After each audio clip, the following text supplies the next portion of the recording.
call your attention to the front of this grand theater that we have. We're going to pass the microphone off to Ms. Genese Davis, who's going to introduce her panel for you this afternoon. Thank you so much, and welcome to the Wonder Woman of the 21st century.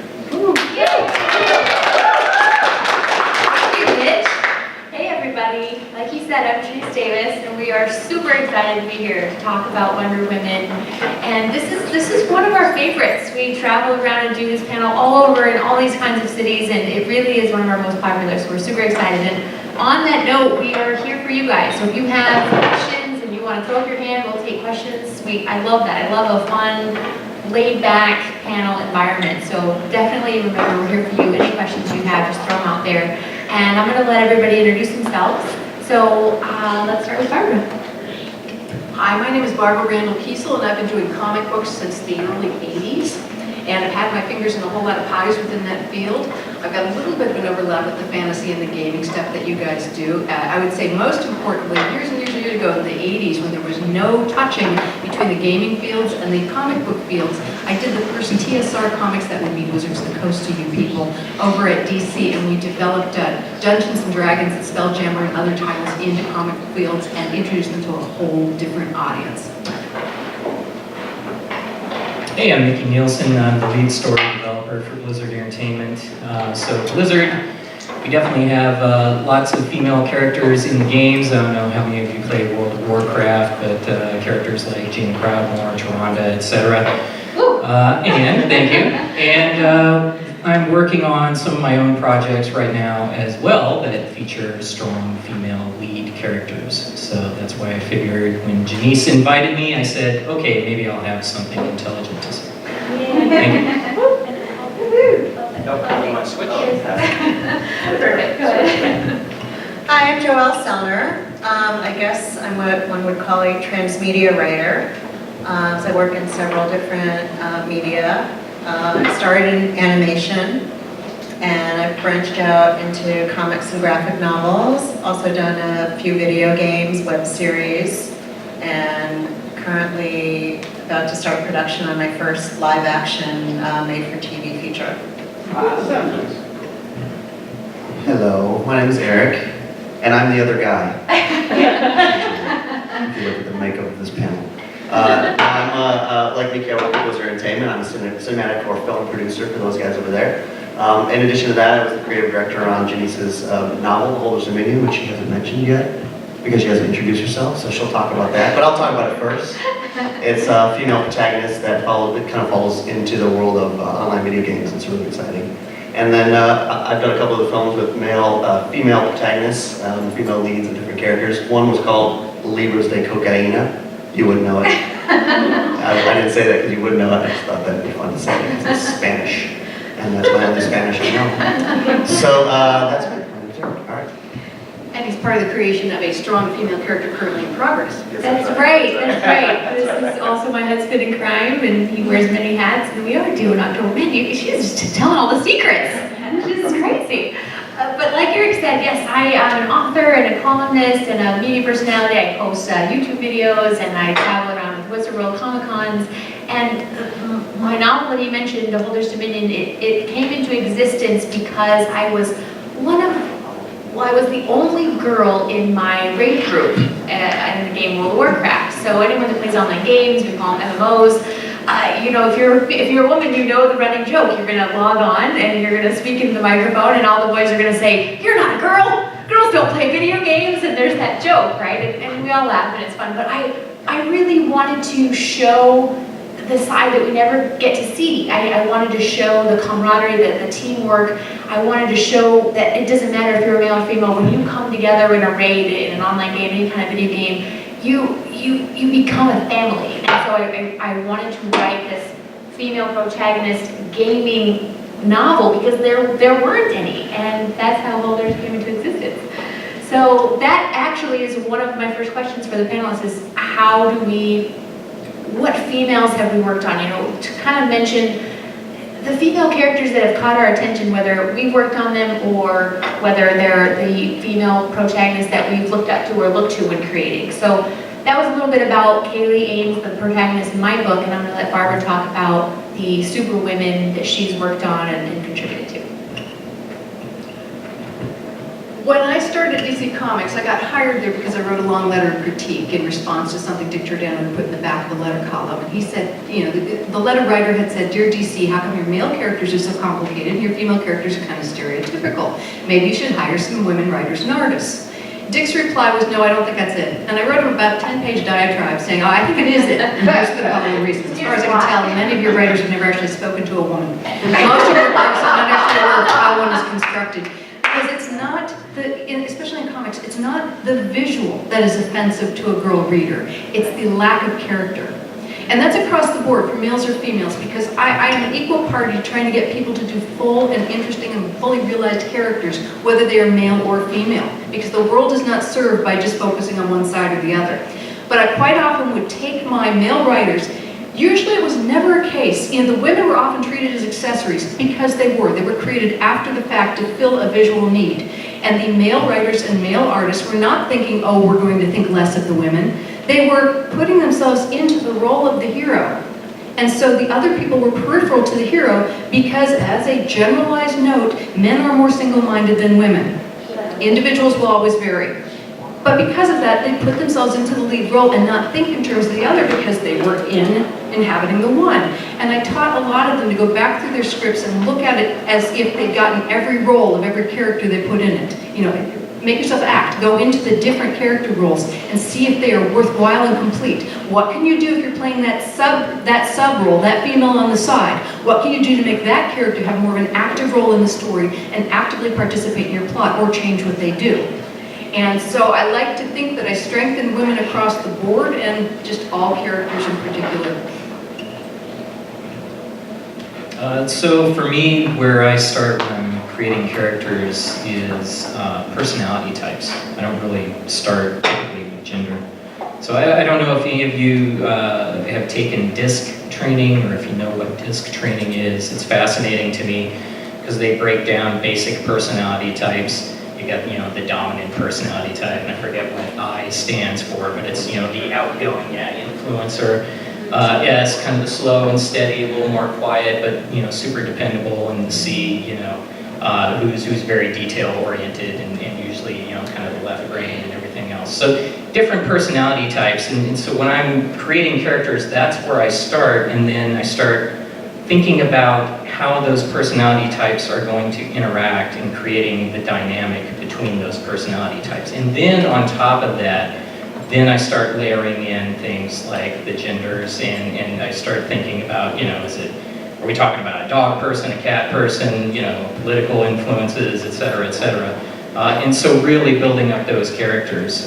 So there are times, certainly, when you're creating a story and you know it's going to be a love story. You're going to have a male and female as the lead characters. But for me, it's always about digging into those characters and getting into those personalities. And especially when you have contrasting personality types, that's where you get some of the major dynamics. You'll see it in shows like Friends or The Odd Couple or things like that. You know, people in TV and in movies do that a lot. So that's where I started. You can't touch our mic.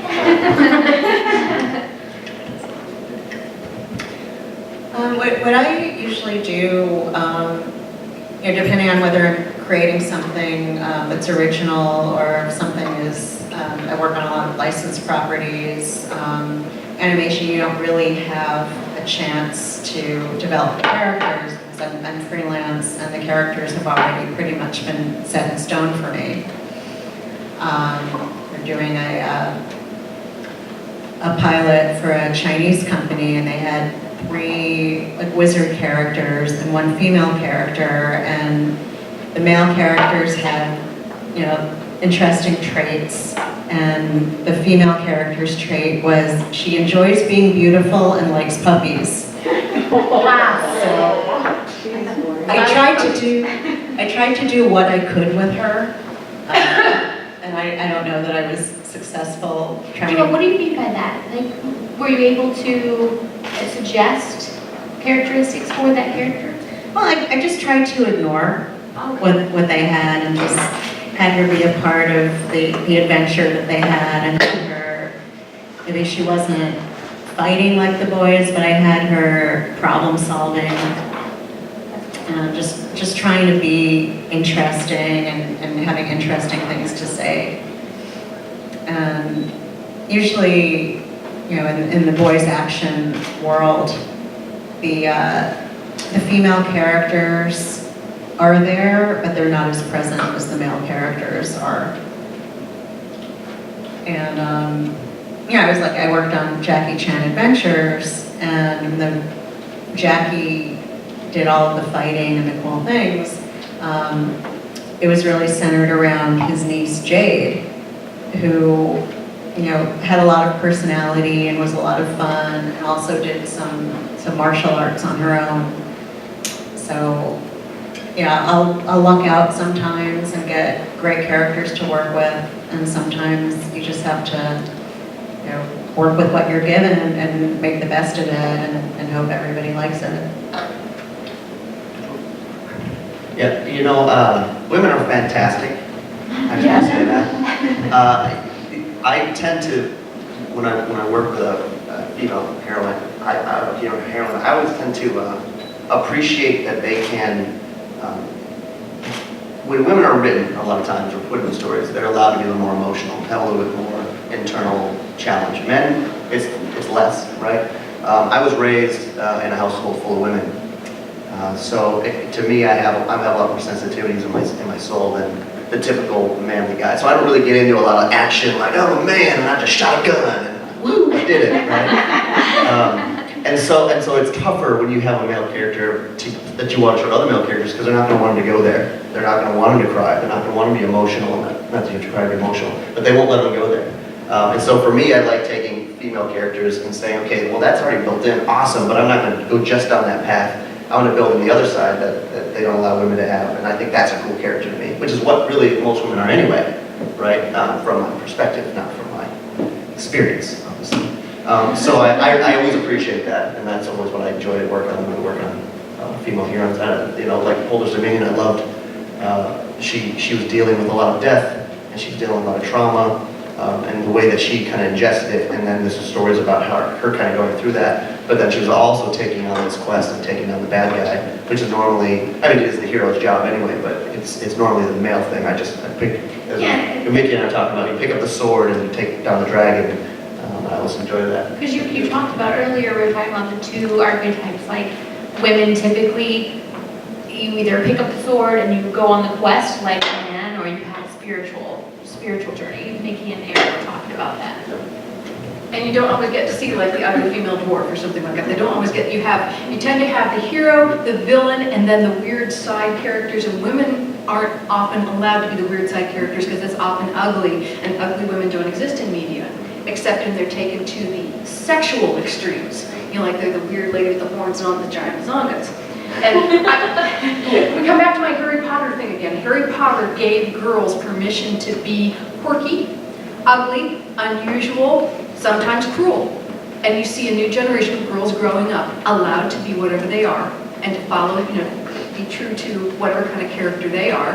And I just like the idea of a full spectrum. Absolutely. We did a survey. I write for MMORPG.com, and we did a survey and asked people, who do you think of when you hear the word superhero? And people would say Superman, Batman, and Spider-Man. And so we had to specifically ask, who do you think of when someone says a female superhero? So we had to specifically put that in there, and then they would say Wonder Woman and Warcraft and Buffy? Nowadays, I think you get them to say the Black Widow too. Buffy. Yeah. And so it was really interesting to hear just the mainstream Batman, Superman, Spider-Man, that's all it's superhero. And I'd really like to ask our panelists, what is it about Wonder Woman and Lara Croft that has put a staple into our mind that they have become the iconic, oh, that's who I think of when I think of female superhero. Well, Wonder Woman is the power of licensing. She was the only female character DC Comics had available for licensing, and they have reasons why they need to license her. So when you have part of what you have at DC is what are perpetually called the Wonder Woman problem. All the guys in the Justice League and Wonder Woman. So Wonder Woman can't have a specific character because by being the only woman, see also, what's her name, Sexy Smurf, If you have only one female, she's not allowed to have a personality because she must be all things feminine. So depending on the skew of the particular writer, she is maiden, she is crone, she is warrior, she is mother. And all those things encompassed in one character. You have to have at least two to have a foil character and start having opposites and personalities come out. And when they don't play a female in opposition, because the female's there to admire them or to be secretary for the Justice League, don't make me flip you off, then you're put in a box. And to me, the brilliance about Wonder Woman, the thing that drives me crazy, everybody keeps missing when they write her. Wonder Woman is a suffragette. Wonder Woman is the woman who says, oh, Mom, I can't be in the contest to go to America. Yes, I can. Wonder Woman is the one where you say you can't fight crime in an outfit like that. Oh, yes, I can. She is the living spirit of female disobedience. She is what we should all be striving to be, to break out of the role. And she's got a really stupid outfit, I can't say it. But when you have somebody constrained by having to be all things to everyone, then they can be nothing. But what they are is licensing. Line of Justice League, one woman. She and Supergirl were like the only, sometimes Batgirl, were the only female characters out there, and she was the only woman in her name instead of girl. So why do people think of her? Millions of dollars worth of licensing. And I love that you said that, you have to have more than just one characteristic. I love that you said where you get balance and conflict. And Mickey, I'm going to have you grab that mic there. So this is ours, people that are just kidding. But yeah, so talk about how, you've seen, we can look at that, we can look at that. And Warcraft and Buffy stand out. Well, I think Joss Whedon is fantastic. I mean, you look at everything he's done and his ability to create compelling characters, and especially female characters. I mean, he's just amazing. And complicated moral dilemmas. That's I mean, just look at the Avengers movie and look at Black Widow in that movie, and it's such just a real complete person. And not just a female out doing things that a guy would normally do. So one of the things that Genese brought up that I think was fascinating, I was talking to a voice actor, his name's Crispin Freeman, and he actually teaches a lot about mythology and storytelling and things like this, and he was talking about female archetypes, and he was talking about the warrior archetype for females, which is typically a female stepping into a man's role and becoming the warrior, and he was talking about the shaman, and the difference between Eastern and Western cultures with the shaman archetype, where in Eastern cultures it's perfectly acceptable for the female to have power innately, to have power that is within her, and she doesn't get punished for having that power, whereas in the Western archetype, he was pointing out that for the most part, when females have that power inside of them, they're punished for it, or they have to lose it, or they're vilified for it, or things like that. So I thought that was fascinating and definitely learned something as we were talking about it. Joelle, you're touching. Real quick, did someone have a hand up? Yes. I just wanted to point out that we seem to be focused on DC superheroines, but that Marvel had a number of them. In the X-Men, there were Storm and Red Phoenix and Kitty Pryde, and Fantastic Four had the Invisible Girl, and the Avengers had the Wasp and the Black Widow. So DC is not the only universe where superheroes and superheroines exist. True. On a great generalization, if you look at the history of the Marvel characters of the 60s and 70s and the DC characters of the 60s and 70s, Marvel created characters based on intrinsic character attributes. So they had characters. DC had role models. They had the idealized version, usually almost based on an attribute, but more of an idealized spirit of vengeance, an idealized spirit of heroism and all that. Whereas Marvel got a little bit down more to the nitty-gritty, people on the street having real-life personalities and all that. And a lot of those things were, there's a lot of people tussling about, like the name Invisible Girl becoming Invisible Woman. From my point of view, I don't care. And John Byrne actually did a brilliant issue where he has Storm outlining her purpose and her role in the Fantastic Four and her choice to keep the name, her name. I worked at DC, so I skewed more towards, I know theirs from the inside. But yeah, that's true. There's a bigger lineup at Marvel and a bigger lineup range of ages and power levels, because we also have Thor and Sif. We've got a whole bunch of cosmic beings on their sides. There's probably a whole lot more firepower among women in the Marvel Universe than there is in the DC. What I think is interesting is that when she did that poll, no one thought of those characters, right? No one brought up those females, which is interesting. It could just be movies or video games or whatever they didn't pay attention to at the time, and those are just the ones that we see all the time. But I think that's interesting that we think of Wonder Woman first, and then we think of other kind of video game girls that have kind of been popular, you know what I mean? Which I thought was interesting. Real quick, I'm gonna ask Mitch, do you know if Michelle's here? Yay! Michelle's here! Everybody give her a round of applause for Michelle. No worries, she got stuck in the, infamous LA traffic. We all know how there can be accidents and crazy things that happen. So one more time, everybody. No worries. So Joelle, go ahead and, or Eric, you already, well, did you want to talk about Marvel and DC and just what we were talking about how Wonder Woman or the staples that come to our mind when we say female superhero or female protagonist? Yeah, I've only worked on one Marvel property, Avengers, and I wrote kind of a wasp-centered story, and they gave me the love story to write, which was fine. It ended up being a lot girlier than I'd intended it to be, because they're in the middle of a battle, and Wasp is, and this was how it was rewritten, Wasp is kind of annoying Hank about their relationship. Like, you're going to be fighting, you're not going to go on with relationship stuff, but that was fine. And right now, I'm writing a female superhero character for a company called Lion Forge, and they had licensed a deal with a Playboy Playmate, and she wanted to be a superhero. And what I did was I basically ignored the whole Playboy aspect of her and just said, okay, this is a girl, she's 21, she's broke, she's getting money to pay the rent from doing this medical study, which gives her superpowers. And just trying to figure out like what a real 21-year-old woman in that situation would do. And it's nice to be able to just build a character from the ground up and not being told, like, Sif has all these years of history and you have to adhere to the Marvel canon, and Starfire and Raven have this type of relationship when you're working on Teen Titans.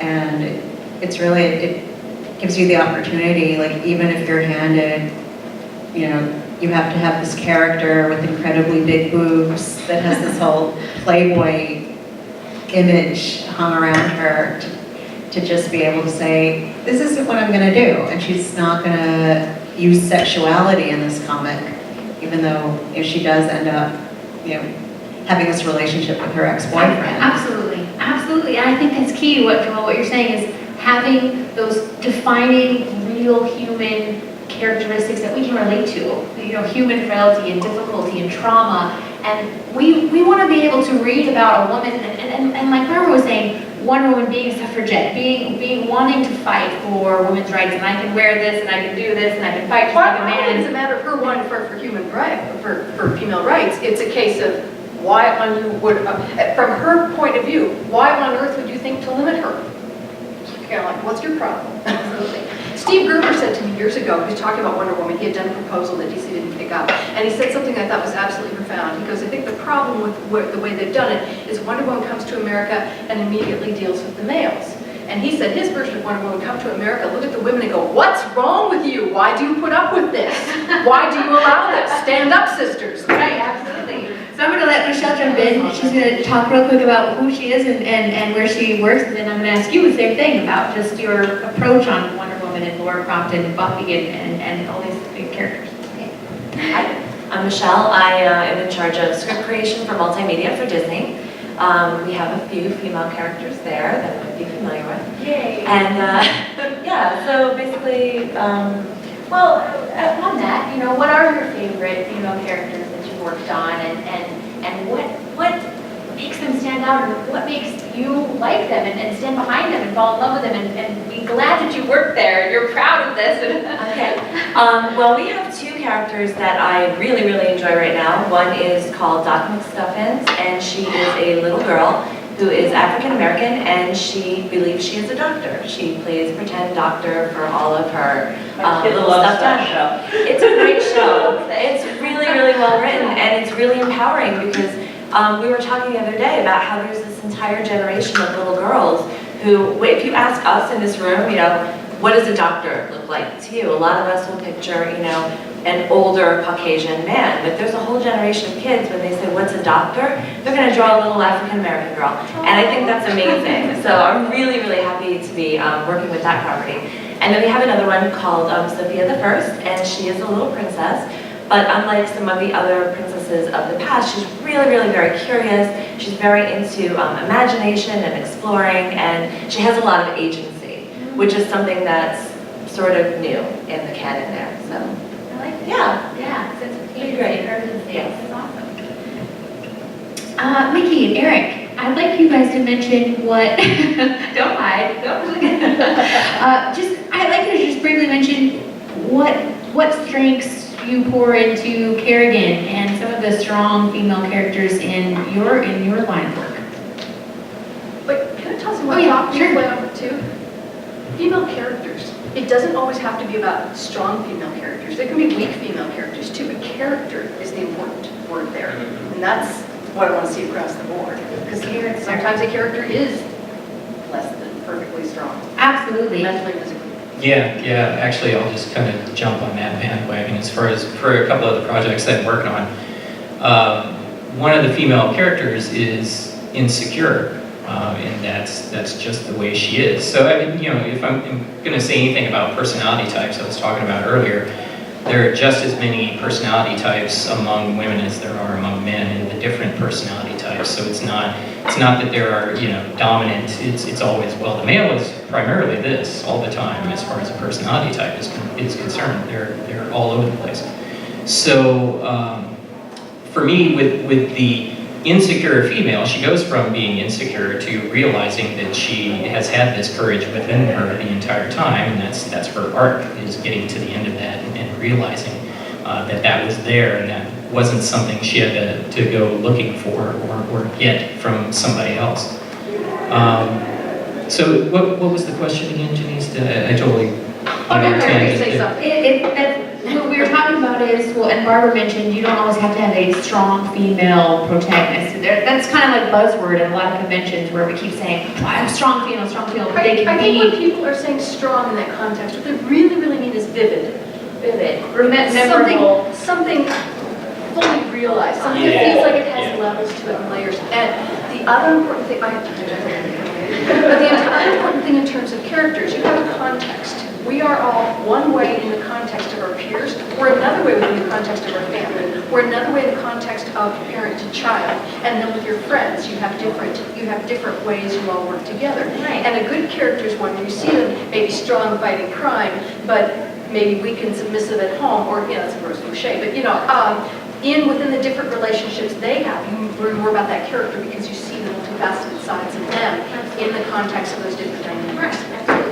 Yeah, I don't want to beat the disc drum to death, but when you take that test and it says, okay, well, your personality type is this, you often find that might be your personality type at work, and there's a reason for that, and then at home, you're a completely different personality type and a different dynamic with your spouse. Excuse me. Micky, is DISC like the Myers-Briggs? Yeah. Kind of sort of Yeah. very similar? Yeah, I think there are 3 or 4 that are very similar. Sometimes it's 4 personality types, sometimes it's 5 personality types. But they all generally agree on what those personality types are. There's a different one that I use, which parses down to the Robin Hood theory: hero, warrior, and jester. That 3 is a solid structure, and you can build your whole Dyson sphere of multiple triangles. But that within the context of any situation, you need the catalyzing character, the stable character, and the chaotic character or random character. And that we are all three of these, again, in the different dynamics we have with different people, but to immediately set a scene, bring it to life, add the other two pieces in somehow to the one you've got. That your character, whatever role they're playing within the context of that scene, throw in elements of the other two to get something that's fully there. So you have the lead initiating character, you've got the one who's the pole, the strong, mentally, physically, or whatever, the one that's intractable, immovable, your anchor for the, and then you've got the one that's the wild energy that can go in any particular direction. I was going to add to this thing, that kind of way that I see it is that this is kind of a higher arching personality test, and Myers-Briggs kind of digs it a little bit more. That's what I've always seen. Because I know when I take it, there are certain things that I'm like, I'm not like that on the disc, and then it breaks into Myers-Briggs, I'm like, oh, well, that part of it I have, not the whole thing. So, no, I was just going to mention that a lot of our characters, and I can't speak to this more than Micky can, I think it's fantastic for that, but our characters that we have at Blizzard, they're all very dynamic. We have, all of our females are characters, right? I've never looked at a backstory of one of our females, Leah from Diablo, or Kerrigan, or Jane Proudmore, like these I all see them all as, the obligatory strong, quote unquote strong, but characters, right? They all have characters. They stand up in my eyes to this is the gym raiders and our master heroes, male heroes. So I think we're doing a pretty good job of that at Blizzard, but I think that's what I was going to mention is that we've always, I've seen in all of our characters, right? We have maybe the love interest, but that's not what defines them, right? It's like us, I'm a romantic at heart, so I love that as much as anyone else, right? I don't see that as it's a woman, like the woman's there, so she's a love interest. I'm almost like, oh, you love me? I'm a guy, Chris is great. But I'm also kind of weird, I get it. But I was going to mention that. Well, and that's a running theme, in a lot of fans will say, over the decades we've seen females be the damsel in distress or they try to be too manly. There's nothing in the middle. And absolutely the entertainment industry is, we're evolving and growing and we've come so far, and there's a bunch of female characters that we can name that we feel do us justice. But it's interesting to hear in all the different cities this running theme that it still isn't enough.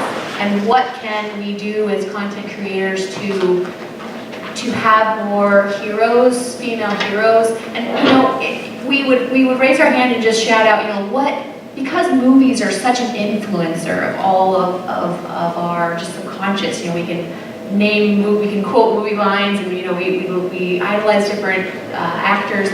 So what are the movies that have come out recently in the last year where we can say, wow, this is going to push the industry forward. This female character made an impact on me. And one little girl, she raised her hand and talked about Disney and Frozen, and she said, Elsa and Anna were she just looked up to them and she idolized them because they felt that they embraced their own insecurities, they worked through them, they were their own heroes, and in the end, Anna punches the man, the male antagonist. That she loved that. She loved that Anna, pushed the Kristoff, back and walks up to Hans and does her own thing. So I really like that particular movie affected that particular girl to go, wow, I can embrace my insecurities and my flaws, but then be a strong hero. And if you want to just right, yeah, and the message of love from that film is not that of romantic love, which is interesting because you sort of assume that it is from the beginning,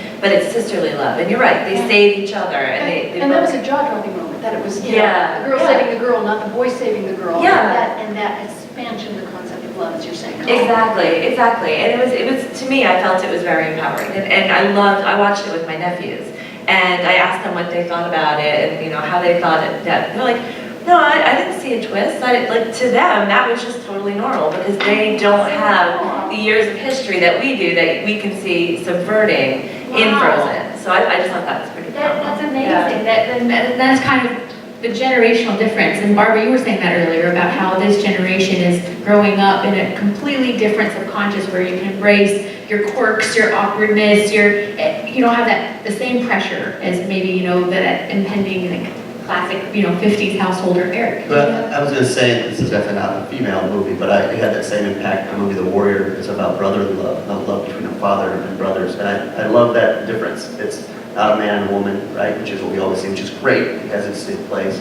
But like Frozen, have a different, I don't know why I'm adding this, I just think it's great. I think it's a wonderful thing they try to achieve. Right at the end of it, they're like, oh no, don't kiss that guy, no, don't kiss that guy. Well, Show your sister what you love her. And I was like, yes, and I'm awesome. glad you brought that up because Warrior had a lot of bad reviews because people said they expected it to be an MMA movie, right? And the previews told the audience this is going to be about fighting and manliness and testosterone. And then when critics or went to watch it and they saw that it was just like a love story between brothers, they felt misled. And if the previews had just made it sound what it was and did it justice, and I think it would have gotten much better. It was an emotional place for males to be at, and they tried to drive in a male audience loving UFC, and so they went watching these brothers love each other and cry and deal with these issues with their dad, which is very heartfelt for me, for my upbringing. I was like, man, I'm right there with you.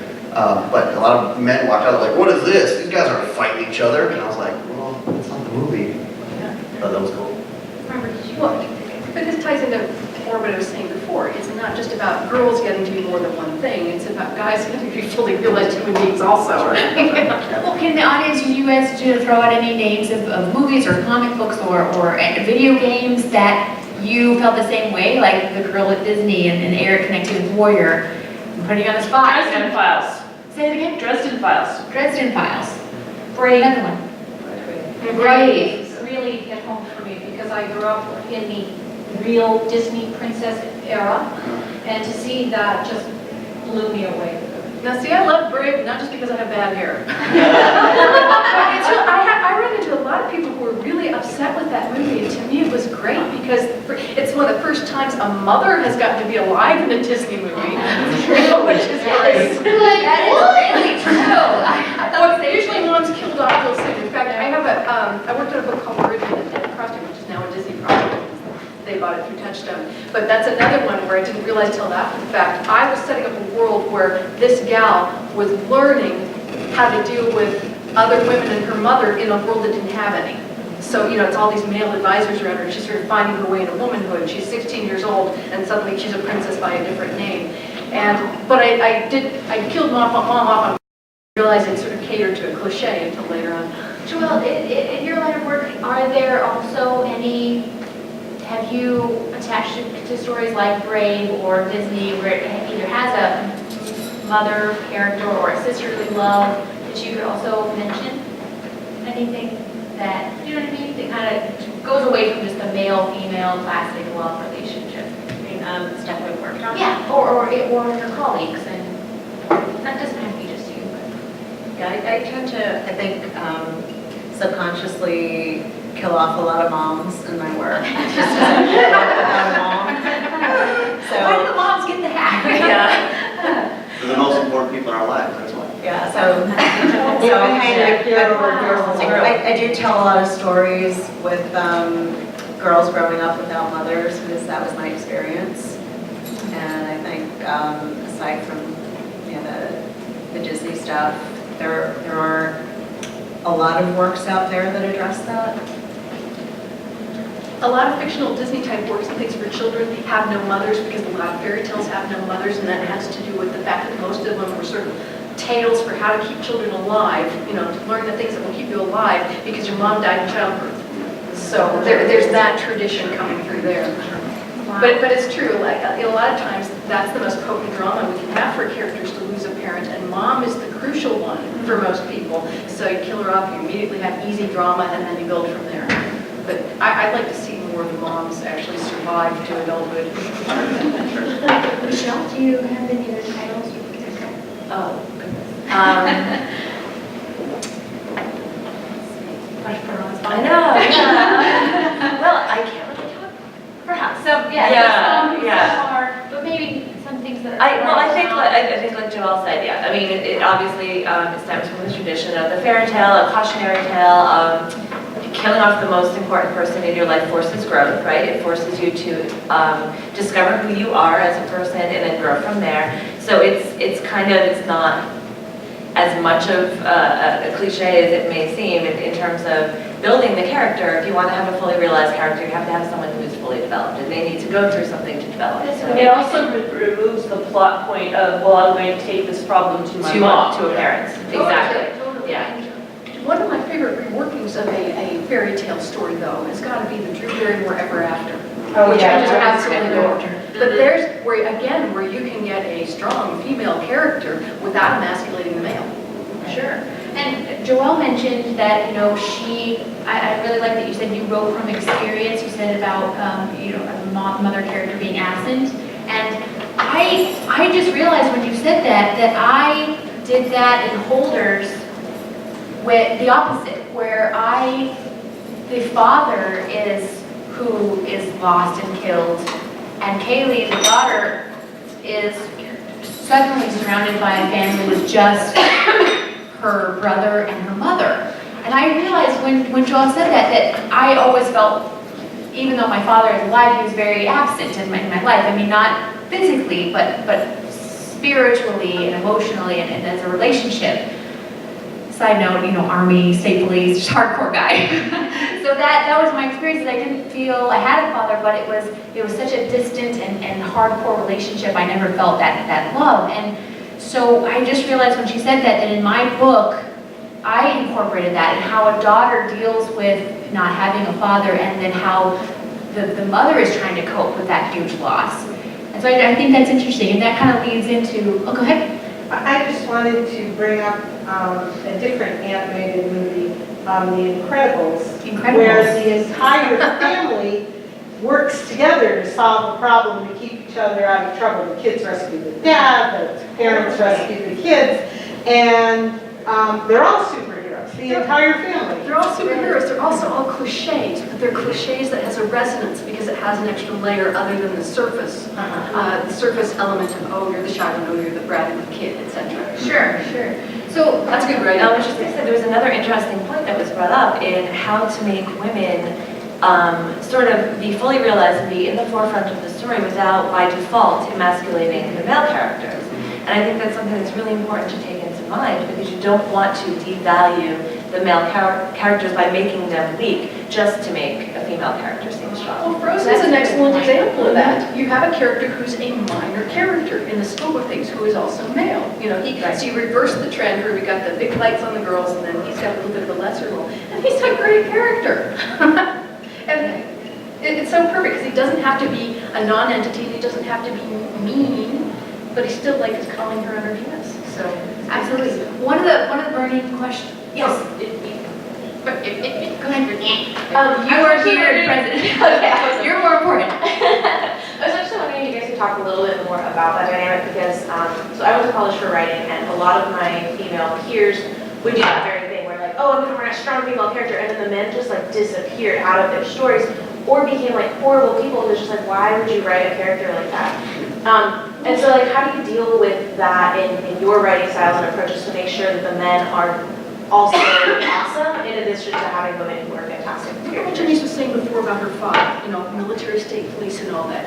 Look at the world that the standard white male grew up in post-World War II to about 1980, where you had a very rigid set of rules. You were supposed to be a Boy Scout, you're supposed to live up to this, you're supposed to be the hero, you're supposed to be clean, you're supposed to take care of the women and all this. And all of a sudden, you've got a whole bunch of men for whom the rug is pulled out under their feet, where suddenly they're, you know, you turn around, you have single male feminist households where the boys are told, be sensitive, be kind, and yet all the input they're getting from media is be strong, be self-aware, be self-reliant, know how to do all those knots, etc. And that's got to lead to a huge tension, because that's an absolute control at all times in place. So that you have, what you do is you delve into the personalities and say, here's someone who's not allowed to be human. How does that affect you? And what if it makes you finally break out?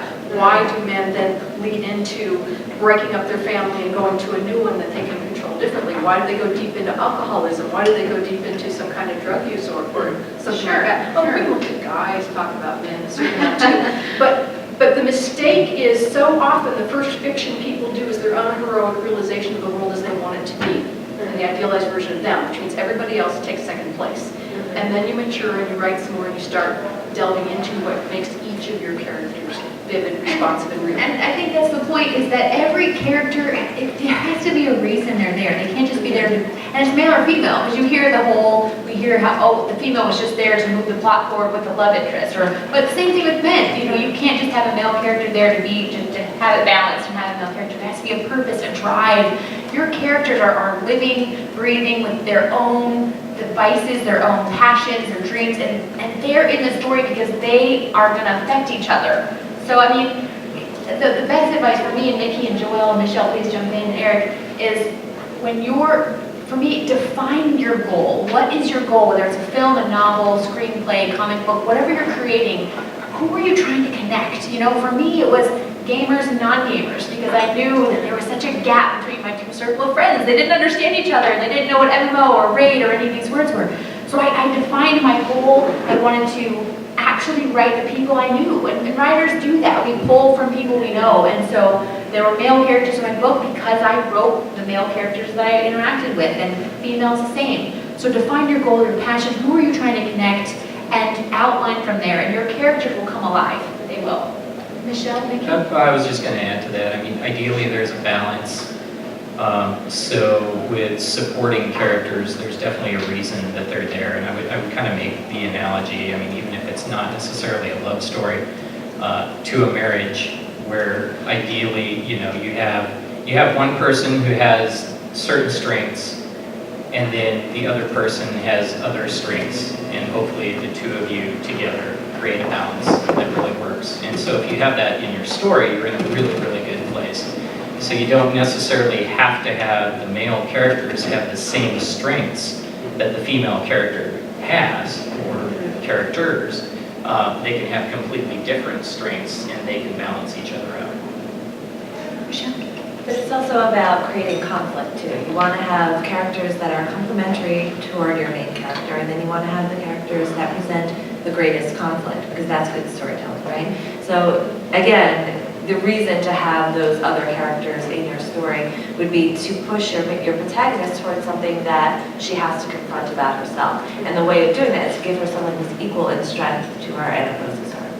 I like that. I've heard a quote that said, it was an esports panel, and the esport player said, I have to play against the best. Iron sharpens iron is what he said. So your characters should do the same. You need to have, I love that you said that, the character that can challenge each other at equal level. Well, and the cliche is comedy is good versus evil, tragedy is good versus good. And tragedy is considered a higher form of drama. If your story can be flipped around so that your villain is the hero, you have something vivid and solid. We keep reusing the word vivid today, apparently. But if you give equal weight to the creation of persona of both your lead character and whoever's getting in their way, you have something that's the most strongest. Because if we've got Luke Skywalker and we've got Darth Vader, we like them both, and we know they're coming into a point of conflict. If we know on a surface level who to root for, but if we have that secret hope that the other guy would change his mind and get along, we've got a much more solid story than we have that's just, hello, I'm evil, I'm bad, and would do bad things to a crash match. Right. And one of the, well, since we only have a few minutes left, but one of the things that the burning question that I'm always asked to cover on this panel is how will the entertainment industry change, or what can we do to help bring balance and great characters?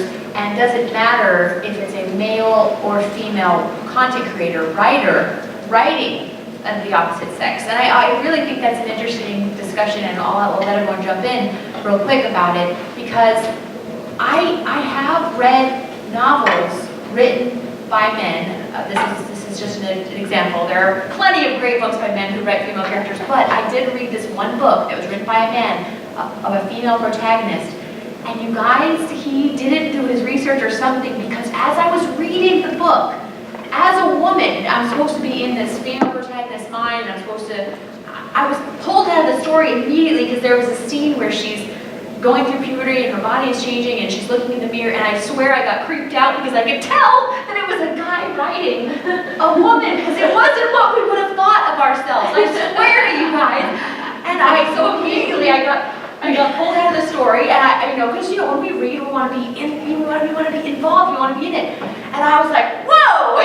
And I pulled the book away, and I was like, this is creepy. And so I really want to mention that, you know, when you're writing the opposite sex, you do have to ask, you know, a man should ask a female, what do you think of your body or this in this situation? And we should ask, because my next book, I am writing a male character from his perspective, and I'm asking so many men these questions because I want to make sure I get it right. I don't want to come off the page at any moment that it sounds like a female's writing him. So I'm just going to go down the line and you can jump in. Right, so one of my most favorite books of all time is The Hours, which has 3 female protagonists and it was written by a male, and you would not believe it was written by a man. Wow. It is brilliant, beautifully developed female characters, so there is that.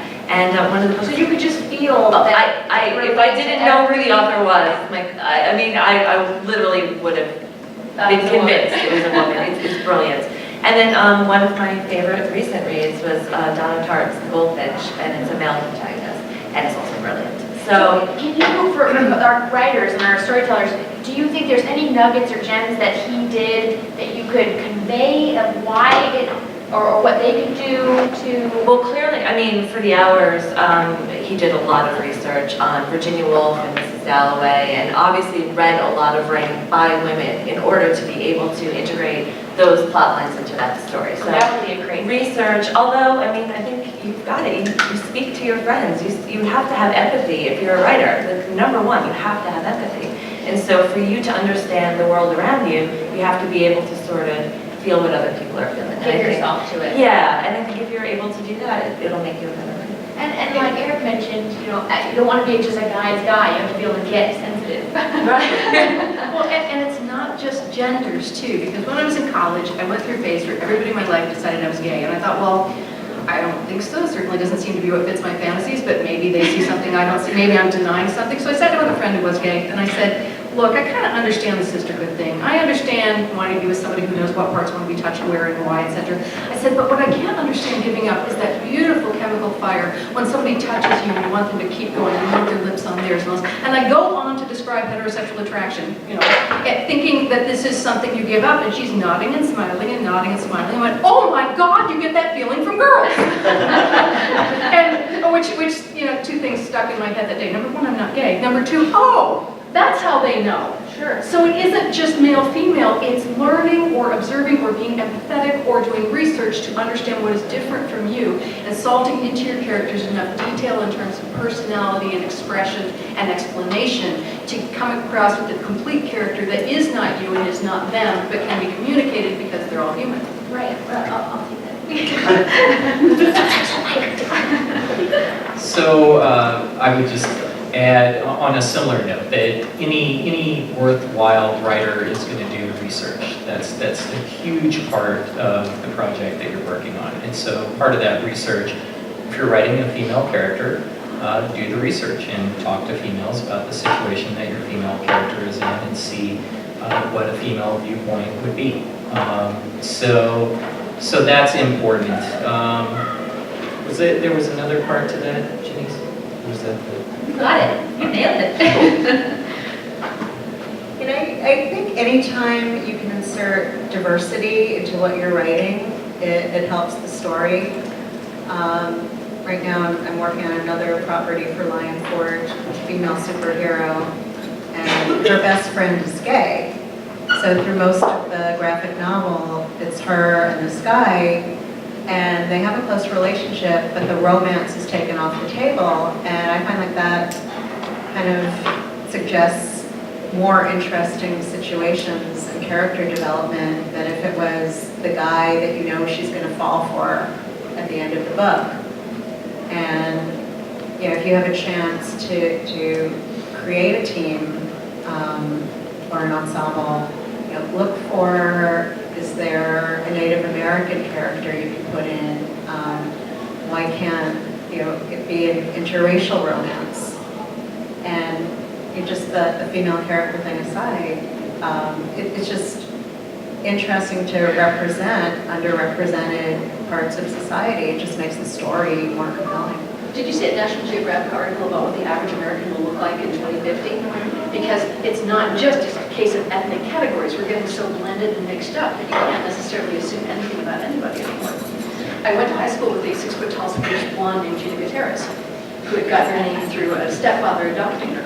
Again, so you can't always put together even the name with the independent identifier to like And Michelle, you're the character that you first talked about, Doctor. Yeah. I love that. I love Yeah, that. yeah. It's just totally changing the perspective of doctor and what do you think of? Absolutely, and in that dynamic as well, her mother is the doctor, and she is sort of the head of the household, and the father's kind of there, and he does other things, but it's very interesting the way that's great. Any last questions before we wrap? Anybody, any burning, yes? Okay, so I've got one thing. One of the things I love about Brave is the fact that Eleanor, the mother, is a strong character while being completely non-violent. And all the characters that keep getting brought up is, oh, look at this strong female character. But it's always somebody with a gun or who can fight like the guys. Mama Weasley. There's another good example. Any other examples? And It's hard because when people break away from the cliche, they go straight to the opposite, straight to the polar other side. And so often, mom is considered lesser. We want to break away from mom, grow away from mom. So anything that falls into that standard mother category is considered old-fashioned or just, not very. People don't realize the strength of that until afterwards. Yeah. So, like Firefly, everybody, oh, Zoe, strong character. But she's not the only strong character. Right. We definitely, absolutely want to stay in touch with you guys. So definitely stay in contact. I can be found at genesedavis.com. I'm on Twitter. My author page on Facebook is author Genese Davis. I write for MMORPG.com. My book is called The Holder's Dominion if you're into gaming, video games. And Michelle, you can find her at... I am MichelleRWells.com, and I'm at Michelle Wells on Twitter. Awesome. And you can find Barbara at... you can find me on Facebook, and you can also find me at my own website, which is kind of under construction right now, but that's a long Micky, you can find him at Micky Neilson. MickyNeilson.com. I'm on Twitter at Micky Neilson, and I'm on Facebook under Micky Neilson.